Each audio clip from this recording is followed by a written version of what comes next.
এই যে আপনাদের একটা মাদ্রাসা আছে, মাদ্রাসা তো সুফা, এখানে যারা কোরআন পড়ে ছোট্ট ছোট্ট বাচ্চা, এদের দাম কত? আমরা তো মনে করি এরা আমাদের ভাই ভাতিজা, এদের দাম আর কি, কোনো দাম নাই এদের তেমন। কিন্তু আল্লাহ এবং আল্লাহ রসুলের কাছে কি পরিমাণ দাম! রসুল আকরাম সাল্লাল্লাহু আলাইহি সাল্লাম বলেন, ওয়া ইন্নাল মালাইকাতা লাতাদউ আজনিহাতাহা রিদাল লিতালিবিল ইলম। আল্লাহ রসুল বলেন, যখন কোরআন পড়নেওয়ালা তালিবে ইলম, কোরআন পড়নেওয়ালা মাসুম তালিবে ইলম রাস্তা দিয়ে যখন হেঁটে যায়, আল্লাহ রাব্বুল আলামিন বলেন, অসংখ্য অগণিত রহমতের ফেরেশতা এই তালিবে ইলমদের পায়ের নিচে তাদের রহমতের পাখাগুলো বিছায়া দেয়। কেন বিছায়? কথার কথা, বাংলাদেশের মধ্যে আমেরিকার প্রেসিডেন্ট আসবে, উদাহরণস্বরূপ প্রেসিডেন্ট সাহেব তিনি বিমানবন্দরে নামবেন, নেমে ওখান থেকে কথার কথা সংসদ ভবনে, বঙ্গভবনে, সোনারগাঁও হোটেলে যাবেন। 8-10 কিলোমিটার পথ। এই 8-10 কিলোমিটার পথ আমেরিকার প্রেসিডেন্টের জন্য বাংলাদেশের প্রেসিডেন্ট, এটা তার সম্মান, এই সম্মানার্থে কি করে? লাল গালিচা বিছাইয়া দেয় এবং তার উপরে ফুল বিছাইয়া দেয়। আর এই কথা বোঝায় যে আমরা আপনাকে সম্মান করতে পারলাম না, অন্তত এতটুকু করলাম যে আমরা একটা লাল গালিচা বিছাই দিলাম। কথা বলুন, ঠিক তবে ঠিক। বাংলাদেশের প্রেসিডেন্টের কাছে, প্রধানমন্ত্রীর কাছে আমেরিকার প্রধানমন্ত্রীর দাম, সম্মান আর ইজ্জত আর মর্যাদার কারণে তারা সে আমেরিকার প্রেসিডেন্টের পায়ের নিচে রহমতের পাখা বিছাইয়া দেয়। আর এই কথা বোঝানোর চেষ্টা করে, আপনারা কিন্তু আমার উপর অসন্তুষ্ট হয়েন না। অর্থাৎ বাংলাদেশের প্রধানমন্ত্রী ওই প্রধানমন্ত্রীকে বুঝাইতে চায়, স্যার আপনি আমার দেশে আসছেন, আমরা আপনার কদর করতে পারলাম না, ইজ্জত করতে পারলাম না, লালগার নিচে বিছাইয়ে দিলাম, কষ্ট নিয়েন না, আমাদেরকে মাফ করে দিয়েন, আমরা আপনাদেরকে খুশি রাখতে চাই। কথা বলুন, ঠিক না ঠিক? এটি তো বোঝাইতে চায়। আল্লাহ রাব্বুল আলামিন রাসূল আকরাম সাল্লাল্লাহু আলাইহি সাল্লামের মাধ্যমে একজন কোরআন পড়নেওয়ালার দাম কত এই হাদিসের মধ্যে নবীজি বুঝাইছেন। যখন বাচ্চারা রাস্তা দিয়ে হাঁটে, আমরা তো দেখি তাদের পায়ের নিচে জুতা আর নিচের মাটি। আল্লাহ রাসূল বলেন, পায়ের নিচে শুধু জুতা আর মাটি না, অসংখ্য অগণিত রহমতের ফেরেশতা। তালেবে ইলমরা যেন ফেরেশতার উপরে খুশি থাকে, এই জন্য তাদের পায়ের নিচে রহমতের পাখা বিছাইয়া দেয়। এবার বুঝুন, দাম কম না বেশি? ওয়াল ভাইরা, এখানে আমরা যারা উপস্থিত আছি, আমার কোন সন্তান যদি এই মাদ্রাসায় পড়ে, সে যদি আলিফ বা তাসা পড়ে, সে যদি আলহামদুলিল্লাহ সূরা ফাতিহা গুলো পড়ে, মনে রাখতে হবে আমার এই বাচ্চা এখন সাধারণ বাচ্চা না, আমার এই বাচ্চার পায়ের নিচে আল্লাহ রহমতের ফেরেশতা সব সময় ডানা বিছাইয়া রাখে। আমরা বাড়ছে না কমছে? জোরে বলুন, বাড়ছে না কমছে? আল্লাহ রাসূল সাল্লাল্লাহু আলাইহি ওয়াসাল্লাম বলেন, يقال لصاحب القرآن اقرأ وارتق ورتل كما كنت ترتل في الدنيا فإن منزلتك عند آخر آية تقرأها। দুনিয়াতে যারা কোরআন পড়নেওয়ালা হবে, কোরআনের হাফেজ হবে, কোরআনের আলেম হবে, কোরআনের ধারক বাহক হবে, আল্লাহর রাসূল বলেন কিয়ামতের মাঠে তাদেরকে এত সম্মান দান করা হবে, এত সম্মান দান করা হবে। আল্লাহর পক্ষ থেকে বলা হবে, ও কোরআন পড়নেওয়ালা, কোরআন পড়তে থাকো, এক এক আয়াত পড়ো আর জান্নাতের এক এক তলায় আরোহণ করো। পড়ো আর উপরে ওঠো, পড়ো আর উপরে ওঠো। পড়তে পড়তে পড়তে পড়তে পড়তে পড়তে তোমার পড়া হবে যেখানে শেষ, জান্নাতের তালা সেখানে হবে শেষ। জোরে বলুন সুবহানাল্লাহ। আমাদের সন্তানরা এমন সৌভাগ্যবান হোক, আমরা চাই কি চাই না? আল্লাহ আমাদেরকে তৌফিক দান করেন, বলি আমিন। আমার ভাইরা, নবীজি আরেক হাদিসের মধ্যে বলেন, মান ক্বরাআল কুরআন ওয়া আমিলা বিমা ফীহি উলবিসা ওয়ালিদাহু তাজান ইয়াউমাল কিয়ামাহ দাউহু আহসানু মিন দাউইশ শামস আল্লাযী ফী বুয়ুতিকুম।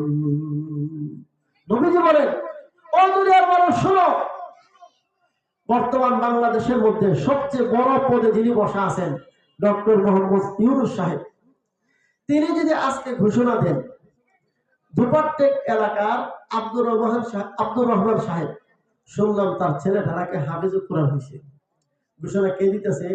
ধরুন ডক্টর ইউনূস সাহেব ঘোষণা দিচ্ছেন দুপাট্টেক এলাকার আব্দুর রহমান সাহেবের ছেলে সে হাফেজুল কোরআন হয়েছে। ও আব্দুর রহমান সাহেব আর তার স্ত্রী, কথার কথা আমিনা বেগম, আব্দুর রহমান আর আমিনা বেগমকে আগামী শুক্রবারে আমার বঙ্গভবনে দাওয়াত রইল, তোমরা আসবা, আমি ডক্টর ইউনূস নিজ হাতে তোমাদেরকে পুরস্কার দেব। বলুন তো, এমন একটা ঘোষণা যদি হয় তাহলে এই আব্দুর রহমানের দাম আর এই আমিনা বেগমের দামটা কেমন হবে? কম না বেশি? কেমন বেশি হবে? এই এলাকার এমপি, এই এলাকার মন্ত্রী, এই এলাকার সব দলের নেতা, শিল্পপতি, অমুক তমুক সব এখন তার বাড়িতে এসে ভিড় করবো, সাংবাদিকরা ছবি উঠাইব, এই করবে সেই করবে, কত দাম তার হয়ে গেছে। বলুন তো, ডক্টর ইউনূসের দাম বেশি না আমাদের নবীর দাম বেশি? ডক্টর ইউনূসের দাম বেশি না আল্লাহ রাব্বুল আলামিনের দাম বেশি? সে আল্লাহ তার হাবিবের মাধ্যমে ঘোষণা দেওয়াচ্ছে, মান ক্বরাআল কুরআন ওয়া আমিলা বিমা ফীহি উলবিসা ওয়ালিদাহু তাজান ইয়াউমাল কিয়ামাহ। নবীজি বলেন যে কোরআন শিখবে, কোরআন পড়বে, কোরআন অনুযায়ী নিজের জীবন গঠন করবে, কিয়ামতের মাঠে মহান আল্লাহ রাব্বুল আলামিন এই কোরআন পড়নেওয়ালার মা বাবার মাথায় সম্মানের মুকুট পরাইয়া দিবে। একটু ভাবেন তো, হযরত আদম আলাইহিস সালাম থেকে নিয়ে কিয়ামত পর্যন্ত যত মানুষ পৃথিবীতে গিয়েছে এবং আসবে, সব মানুষ যদি একটা মাঠে জমা হয়, এটা তো ছোট্ট মাঠ। হযরত আদম আলাইহিস সালাম থেকে নিয়ে কিয়ামত পর্যন্ত যত মানুষ, সব মানুষ একটা মাঠে জমা হবে। এই মাঠটার নাম কি? কিয়ামতের মাঠ, হাসরের মাঠ। সেই হাসরের মাঠে আল্লাহ রাব্বুল আলামিন মঞ্চ বানাবেন। এই মঞ্চের মধ্যে লক্ষাধিক নবী রাসূল থাকবেন, আর আদম নবী থেকে সব কিয়ামত পর্যন্ত সব মানুষ উপস্থিত থাকবে। এমন একটা মঞ্চের মধ্যে আল্লাহ যদি ডাক দিয়ে বলেন, ও দুপাট্টেক গ্রামের মানুষ, ও দুপাট্টেকের আব্দুর রহমান আর আমিনা বেগম, তোমাদের সন্তান হাফেজ কোরআন হয়েছিল, তোমরা তোমাদের সন্তানকে কোরআন পড়াইছিলা, হাফেজ বানাইছিলা, আসো আমার মঞ্চে আসো। আমি আল্লাহ আজকে আদম নবী থেকে কিয়ামত পর্যন্ত সকল মানুষের সামনে, লক্ষাধিক নবী রাসূলের সামনে আমি আল্লাহ তোমার মাথায় সম্মানের মুকুট পরাইয়া দেব। ও আমার ভাইরা, চিৎকার দিয়ে বলুন, ওই দুইটা মানুষের দাম কত হবে? নবীজি বলেন, কোরআন পড়নেওয়ালার মা বাবার মাথায় কিয়ামতের দিন আল্লাহ রাব্বুল আলামিন তাজ পরাবেন, সম্মানের মুকুট পরাবেন। আল্লাহ রাসূল বলেন, দুনিয়ার মুকুট আর ওই মুকুট এক রকমের হবে না।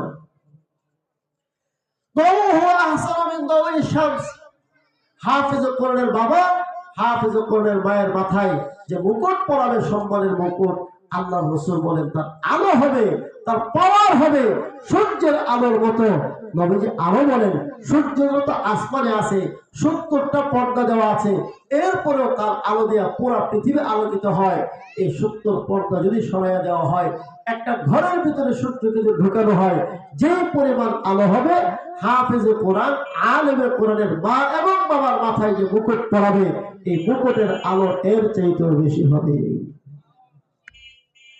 এরপর নবীজি কয়, হাফেজে কোরআনের বাবা, হাফেজে কোরআনের মা, তাদের মাথায় যে মুকুটটা পরাবে, এটার আলো যদি এত বেশি হয়, তাদের যদি এত সম্মান হয়, আল্লাহ রাসূল বলেন, একটু চিন্তা করে বলো, ফামা যুন্নুকুম বিমা আমিলা, যে নিজে কোরআন পড়েছে, নিজে কোরআন অনুযায়ী আমল করেছে, তার সম্মান আর মর্যাদা কত বেশি হবে।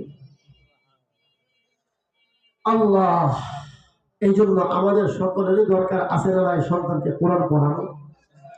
হুজুর, আমাদের সন্তান তো মাদ্রাসায় ভর্তি করি, হাফেজ তো সব হইতে পারে না, চেষ্টা তো করলাম, হাফেজ তো বানাইতে পারলাম না।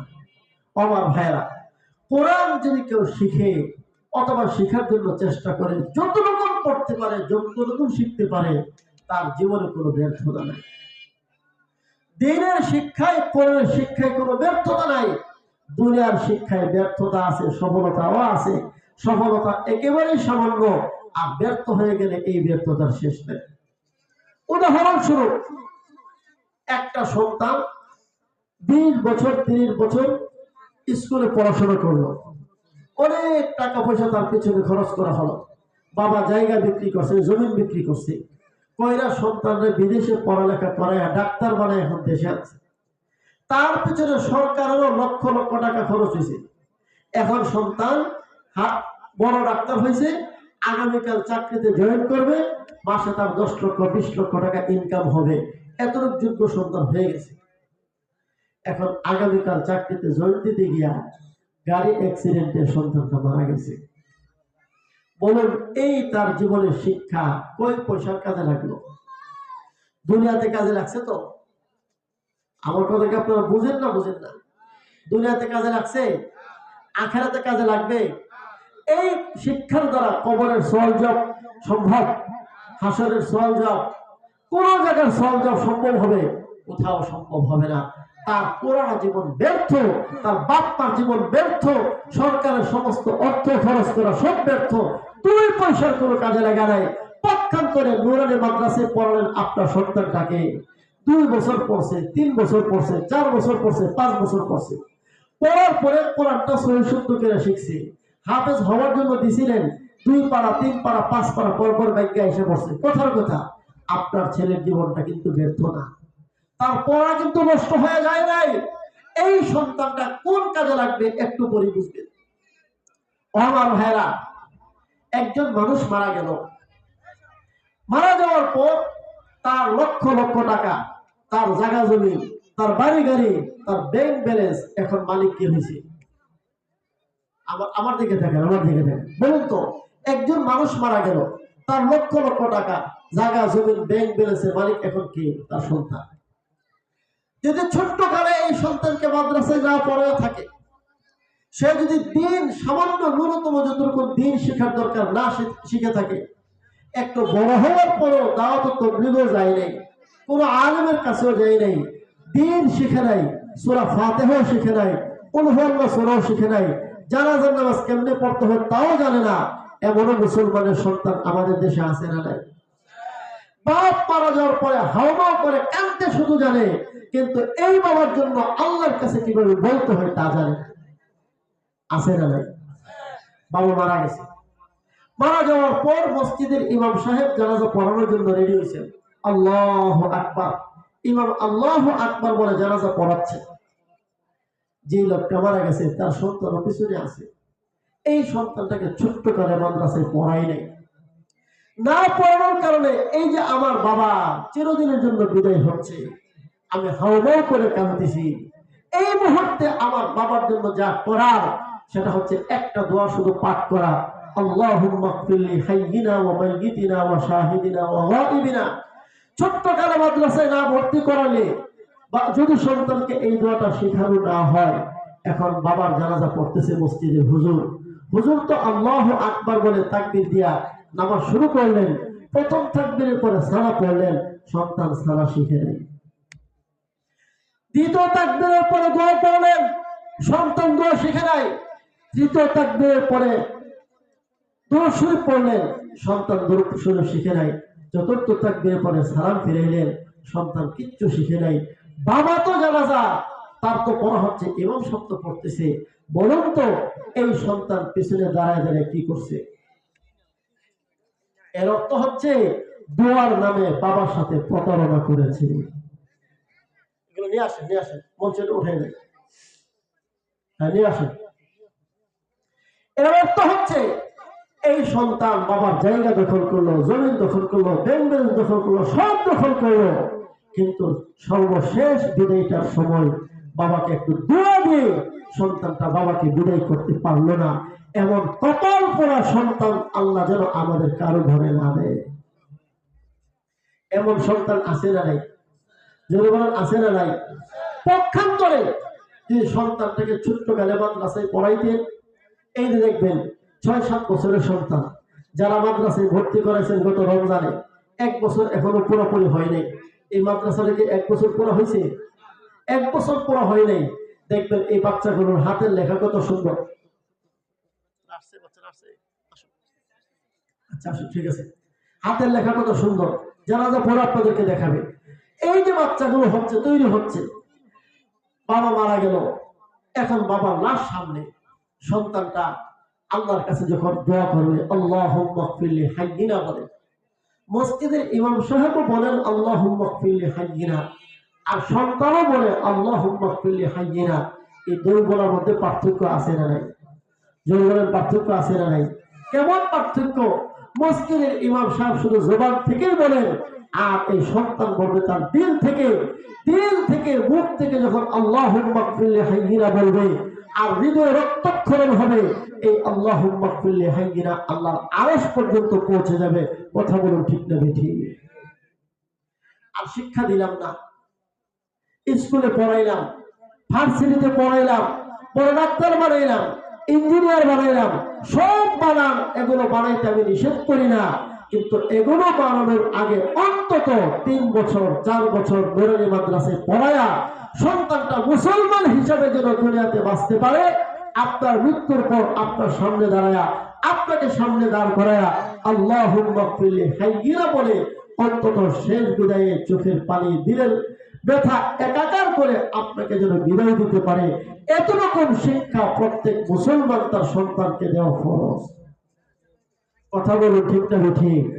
কিন্তু আমরা যারা মুসলমান, আমরা এত রকম বুঝি, সন্তান ডাক্তার হলে লাভ, ইঞ্জিনিয়ার হলে লাভ, অমুক হলে লাভ, তমুক হলে লাভ, আর মাদ্রাসা পড়াইলে কি লাভ তা আমরা বুঝি না।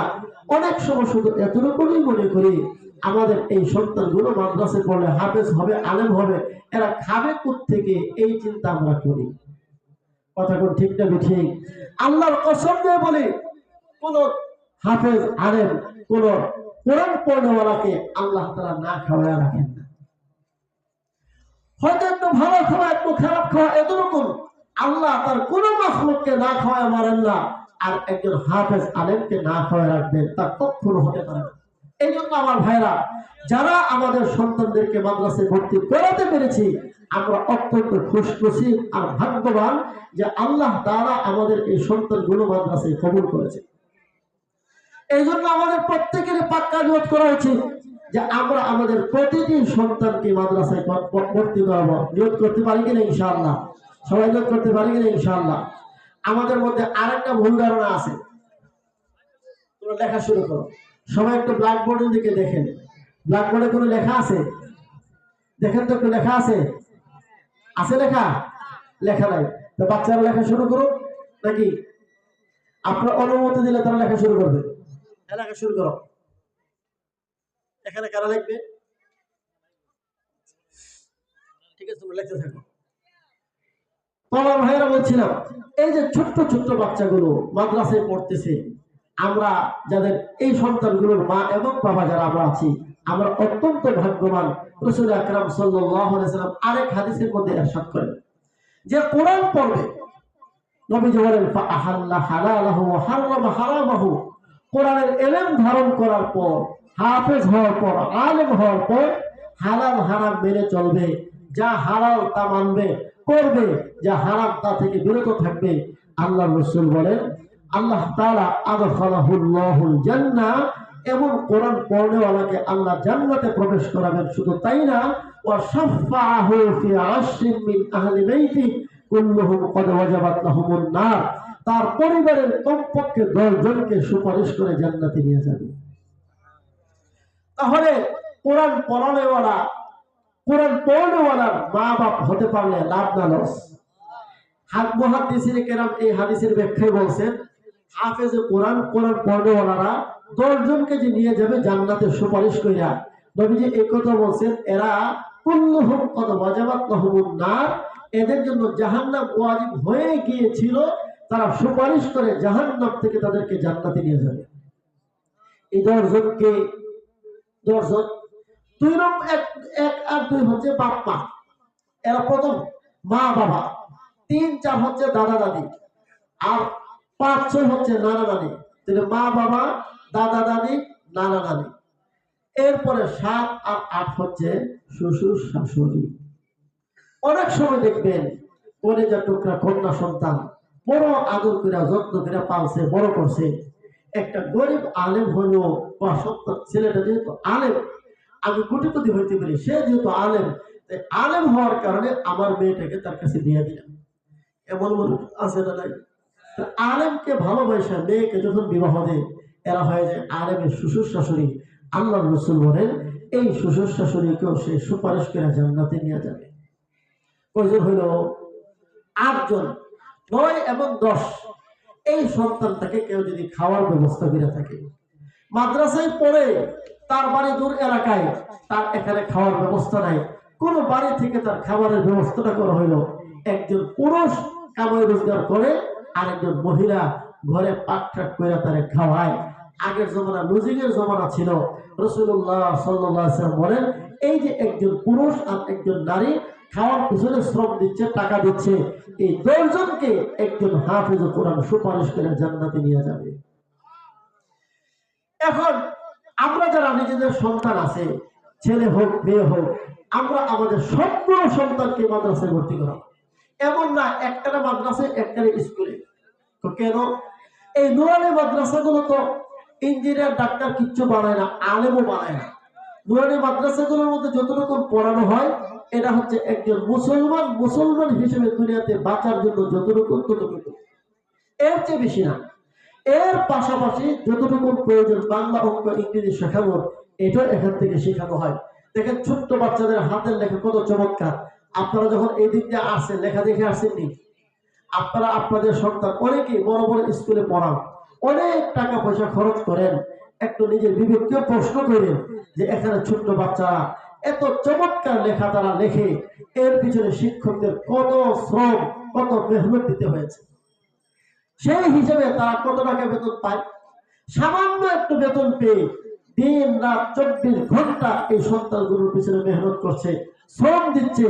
আমরা যদি আমাদের সন্তানগুলোকে এমন সুযোগ পাওয়ার পরেও মাদ্রাসায় ভর্তি না করায়, আল্লাহর কাঠ ধরায় আমাদেরকে অবশ্যই জবাব দিতে হবে। আমার ভাইরা, এতক্ষণ যে কথাগুলো বলেছিলাম, একজন সন্তান যদি আলেম হয়, একজন সন্তান যদি কোরআনের ধারক বাহক হয়, পরকালে আমার কি লাভ হবে আমি সংক্ষেপে আপনাদেরকে শোনালাম। এবার আসুন দুনিয়াতে কি লাভ হবে।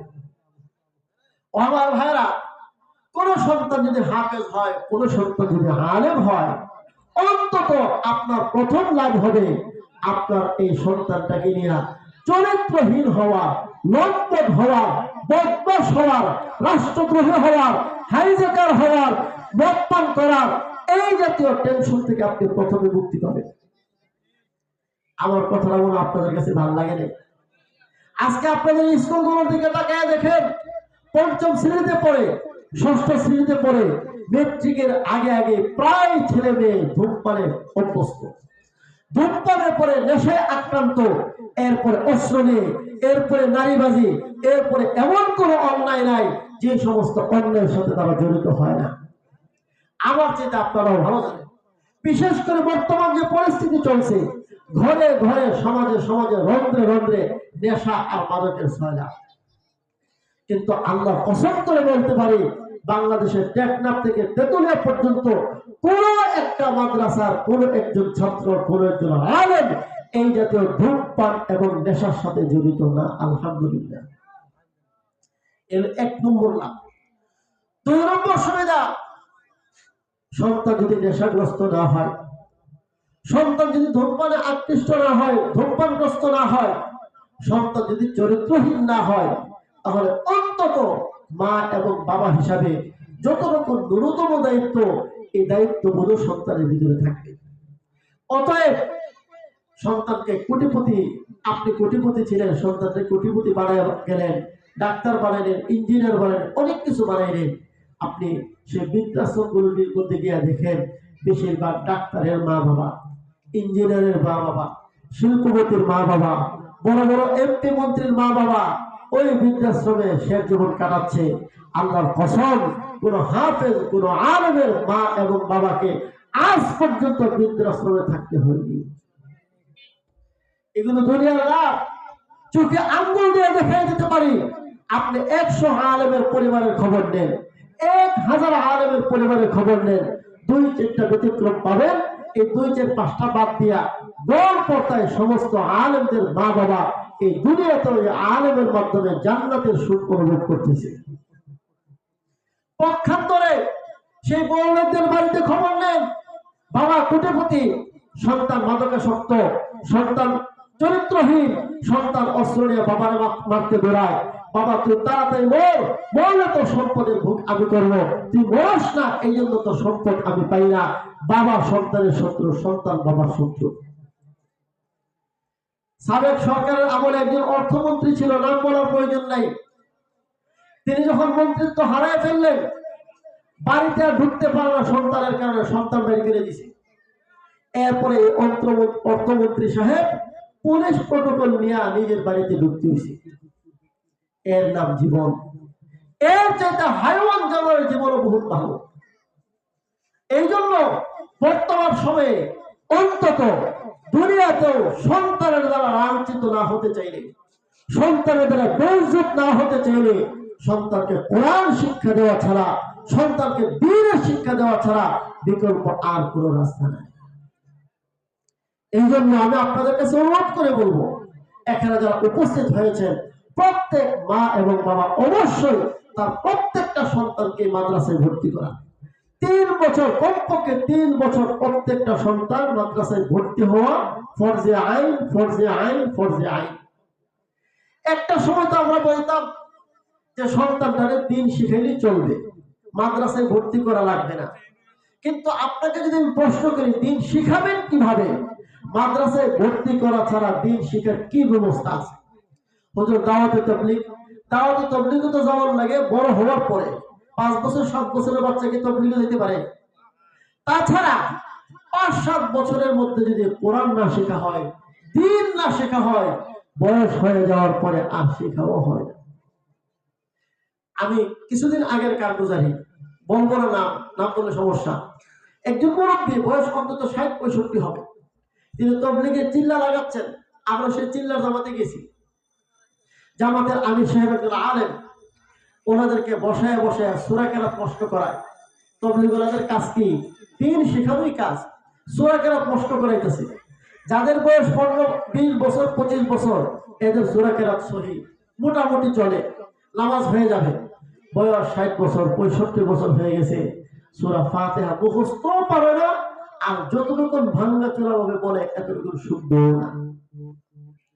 আমাকে ইমাম সাহেব বললেন, হুজুর আজকে চিল্লার 23 দিন চলতেছে, 23 নম্বর দিন, এই পর্যন্ত সূরা ফাতিহা মুখস্থ করতে পারলাম না। আমার ভাই, যিনি চিল্লায় যাওয়ার পরেও 23 দিন লাগানোর পরেও সূরা ফাতিহা শিখতে পারে না, বলুন তো তার কি খবর নাই? তার কি হাসর নাই? তার কি পুলসিরাত নাই? তার কি জান্নাত জাহান্নাম নাই? তার মধ্যে কিছু না কিছু অনুভূতি আছে বিধায় তো চিল্লার জন্য গিয়েছে, কিন্তু চিল্লার জন্য যায় না, খবরও নাই। এমনও মানুষ আছে না? একজন মানুষ মারা গেছে, নাম বলবো না, একজন মানুষ মারা গেছে।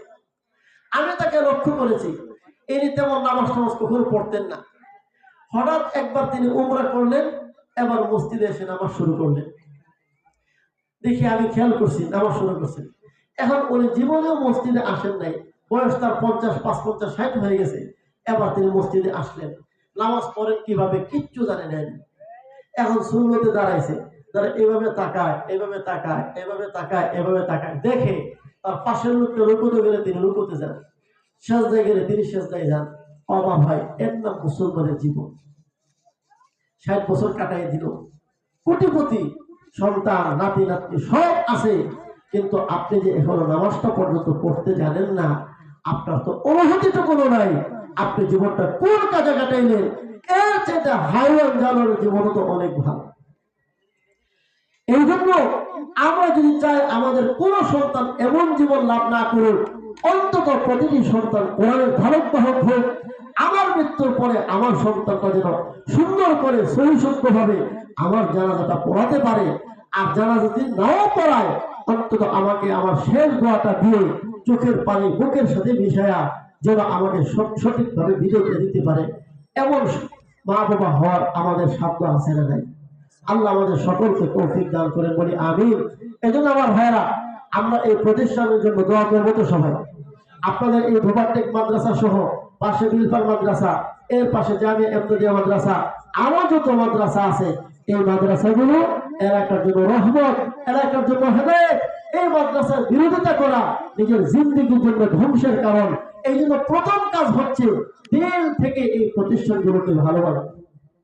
2 নম্বর কাজ, এই প্রতিষ্ঠানগুলোর জন্য আমরা কিছু দোয়া করব। 3 নম্বর কাজ, সাধ্যমতো 10 টাকা 20 টাকা দিয়া এই প্রতিষ্ঠানের মধ্যে সহযোগিতা করব। 4 নম্বর কাজ, নিজের কলিজার টুকরা সন্তানগুলোকে এখানে ভর্তি করাবো। 5 নম্বর কাজ হচ্ছে আলেমদেরকে আলেম হওয়ার কারণে দিল থেকে ভালোবাসবো। আলেমদের ভুল ধরবো না। আলেমের ভুল আছে, শত ভুল আছে, আমিও ভুল করতে না, কিন্তু আমাদের দরকার নাই তাদের ভুল ধরনের। তাদের ভুলের বিচার আল্লাহ করবেন। তাই আলেম হয়েছেন, এই জন্য আমরা তাদেরকে শ্রদ্ধা করব, সম্মান করব। যদি করতে পারে ইনশাআল্লাহ আমাদের সন্তানগুলো মানুষের মতো মানুষ হবে। আল্লাহ তাআলা আমাদেরকে কবুল করুন, এই প্রতিষ্ঠানকে কবুল করুন, অত্র এলাকাকে কবুল করুন, আজকের মাহফিলকে আল্লাহ কবুল করুন। সকলে বলে আমিন।